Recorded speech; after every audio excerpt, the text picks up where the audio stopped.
Mais comment réussir à se déshabituer si ça devient une sorte de réflexe inconscient? Ben déjà, rien que le fait de le savoir, c'est énorme. Ça va déjà permettre d'avancer, en fait. Il y a quelque chose que le psychiatre m'a expliqué qui m'a beaucoup marqué et qui m'a beaucoup aidé. C'est-à-dire qu'il m'a donné un exemple. Il m'a dit, voilà, on prend quelqu'un dans la rue, on lui demande d'aller faire la guerre, il va refuser. Mais si on l'entraîne pendant un certain laps de temps, qu'on lui fait passer l'épreuve du feu, etc., ben, il ira se battre. Donc en fait, quelque part, c'est tout simple, c'est plus facile à dire qu'à faire, on est bien d'accord là-dessus, mais il faut entraîner son conscient à résister à son inconscient. En fait, déjà rien que le sevrage va aider à casser ses habitudes. On va s'habituer à faire autre chose en rentrant.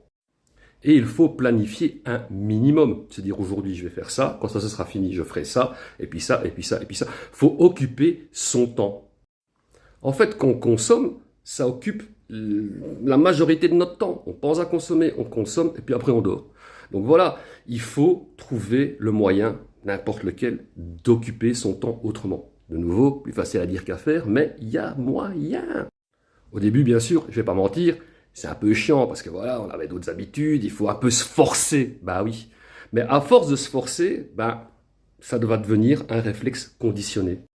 On va s'habituer à faire autre chose. Mais ça prend du temps, il faut être un petit peu patient. Mais de nouveau, comme je l'ai dit, il faut planifier un minimum. Donc depuis que je suis rentré d'hospitalisation, j'occupe mon temps. Je planifie des trucs. Tiens, aujourd'hui, je vais faire un peu sur TikTok. Je vais un peu répondre sur Insta. Je vais un peu mixer. Je vais préparer ceci. Je vais faire cela. Tac, tac, tac. Ainsi de suite. Bon, je dois quand même préciser un truc, c'est que pour l'instant, je suis encore en certificat médical, donc je suis un peu aise dans mon timing, quoi, tu vois, je fais un peu ce que je veux, comme je veux, mais justement, je dois me montrer quelque part encore plus vigilant. C'est ce que le psychiatre m'a aussi expliqué. Soyez très attentif à vos émotions, à tout ça, parce que vous allez vous retrouver seul à la maison, ou même quand ma copine est là, mais voilà, il y a une espèce de, je vais dire, d'inactivité professionnelle, donc raison de plus pour vraiment m'occuper l'esprit. Oui, TikTok, ceci, cela.